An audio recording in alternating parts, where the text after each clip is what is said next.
বেগম খালেদা জিয়ার শারীরিক সুস্থতা কামনায় টাঙ্গাইলের মধুপুরে এই দোয়া মাহফিল অনুষ্ঠিত হয়েছে। এই দোয়া মাহফিলের যিনি আয়োজন করেছেন তিনি এই মধুপুর ধনবাড়ি 1 আসন টাঙ্গাইলের এই যিনি মনোনয়ন প্রত্যাশী মোহাম্মদ আলী তার উদ্যোগেই আজকের এই দোয়া মাহফিল অনুষ্ঠিত হচ্ছে। উপজেলা বিএনপি, পৌর বিএনপি সহ অঙ্গ সংগঠনের নেতাকর্মীরা এখানে অংশ নিয়েছেন এবং বিকেল 4টা থেকে এই গণদোয়া মাহফিল অনুষ্ঠিত হচ্ছে। এবং এর আগে আপনারা জানেন যে বেগম খালেদা জিয়াকে আজকে মধ্যরাতে অথবা আগামীকাল সকালে লন্ডনের উদ্দেশ্যে তাকে নিয়ে যাওয়া হবে উন্নত চিকিৎসার জন্য। এবং এই যে তার শারীরিক যে রোগ মুক্তি কামনায় এই যারা উপজেলা বিএনপির পক্ষ থেকে এইখানে গণদোয়া মাহফিলের আয়োজন করা হয়েছে। এবং পাশাপাশি নেতাকর্মীরা বলছেন যে বেগম খালেদা জিয়া দ্রুতই সুস্থ হয়ে ফিরে আসবেন এবং তারা প্রতিনিয়ত তারা প্রার্থনা করছেন সৃষ্টিকর্তার কাছে যে যাতে দ্রুত সময়ের মধ্যে তাদের যে সাবেক পরপর কয়েকবার সাবেক প্রধানমন্ত্রী বেগম খালেদা জিয়া তার সুস্থতা কামনা করছেন। এবং তারা বলছেন যে তার যে অবস্থা সেই অবস্থায় যেন দ্রুত তিনি রোগমুক্ত হয়ে তিনি জনগণের মাঝে আবার ফিরতে পারেন। এবং তারা বলছেন যে যেহেতু এই আপোষের নেত্রী বেগম খালেদা জিয়া তিনি বারবার এই বাংলাদেশের নেতৃত্ব দিয়েছেন এবং জনগণের মাঝে তিনি যেন আবার ফিরতে পারেন। এবং নেতাকর্মীরাও তারা অধীর আগ্রহ নিয়ে তারা আছে এবং তারা প্রতিনিয়ত তারা খালেদা জিয়ার জন্য দোয়া করছেন এবং বিভিন্ন জায়গায় এই দোয়া মাহফিল অনুষ্ঠিত হচ্ছে।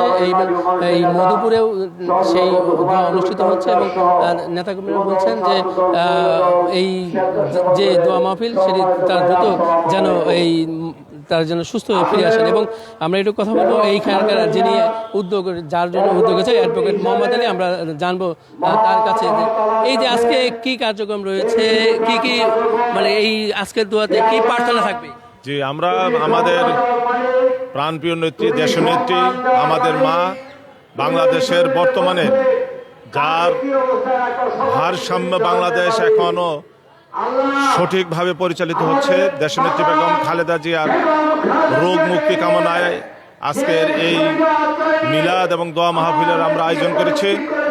ইতিমধ্যে পবিত্র কোরআনের সম্পূর্ণ কোরআন তেলাওয়াত করা হয়েছে। এখন আমরা একটু সংক্ষিপ্ত বক্তব্য দিচ্ছি, বক্তব্যের পরে মোনাজাত করা হবে।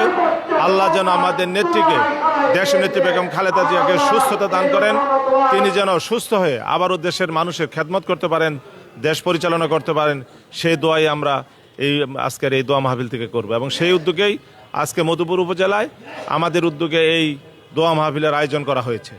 এই যে তাকে তো দেশের বাইরে নিয়ে যাওয়া হবে, তিনি আবারও ফিরবেন এমনটাও আপনারা প্রত্যাশা করছেন, সব মিলে আসলে তার জন্য কি বিশেষ প্রার্থনা থাকবে? জি, আমরা অবশ্যই প্রার্থনা করি যেন নেত্রীকে আমরা দেশের বাইরে নিয়ে গিয়ে উন্নত চিকিৎসা করতে পারি। এবং আমরা আশা করতেছি যে তিনি শীঘ্রই দেশের বাইরে যাওয়ার মতো অবস্থায় যাবেন, তার শারীরিক অবস্থা সেই অবস্থায় যাবে এবং তাকে দেশের বাইরে নিয়ে গিয়ে উন্নত চিকিৎসা করবেন। এবং আপনারা জানেন যে নেত্রী কখনোই বাংলাদেশের বাইরে থাকতে চান না। ইতিপূর্বে ওনাকে চিকিৎসার জন্য লন্ডন নিয়ে যাওয়া হয়েছিল, তিনি কিন্তু মাত্র 40 দিন ছিলেন। 40 দিন থেকেই তিনি বাংলাদেশে চলে এসেছেন। তিনি অতীতেও অনেকবার অনেক স্বৈরাচারী সরকার তাকে বাংলাদেশ থেকে বিতাড়িত করার চেষ্টা করেছে, দেশের বাইরে নেওয়ার চেষ্টা করছে, কিন্তু তিনি কখনোই যান নাই। এই স্বৈরাচারী শেখ হাসিনা আমাদের নেত্রীকে প্রস্তাব দিয়েছিল তিনি যেন দেশের বাইরে চলে যান, তিনি দেশের বাইরে যান নাই।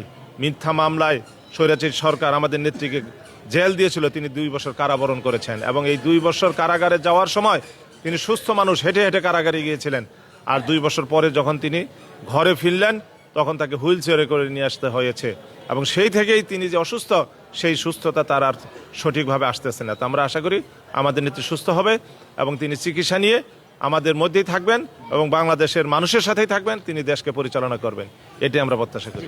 ধন্যবাদ। তিনি বলছিলেন যে এই বেগম খালেদা জিয়া অতি দ্রুতই তিনি রোগমুক্তি হয়ে এই জনগণের পাশে আবারও দাঁড়াবেন এবং রাজনীতির মাঠে সক্রিয় হবেন এমনটি প্রত্যাশা করছেন। এবং নেতাকর্মীরা বলছেন যে দ্রুত সময়ের মধ্যে তারা এই প্রিয় নেত্রীকে যেন তারা কাছে পান এমনটা প্রত্যাশা করছেন।